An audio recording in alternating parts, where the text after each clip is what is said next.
Siddhesh लाडच्या Maratha Royals संघानं सोबो मुंबई फाल्कन्सचा 5 विकेट्सनी पराभव करून एमसीएच्या मुंबई टी20 लीगच्या विजेतेपदावर आपलं नाव कोरलं।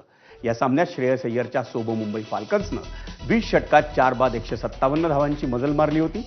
त्यात मयुरेश तांडेलच्या नाबाद 50 आणि हर्ष आघावच्या नाबाद 45 धावांचा मोलाचा वाटा होता।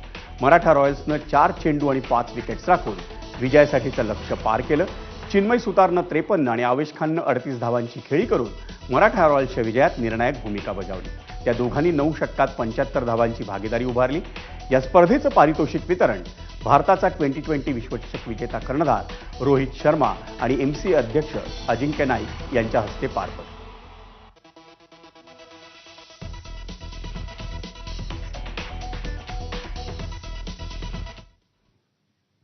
एडन मार्क्रमच्या नाबाद शतकाच्या जोरावर दक्षिण आफ्रिकेनं जागतिक कसोटी विजेतेपदाच्या अंतिम सामन्यात गतविजेत्या ऑस्ट्रेलियावर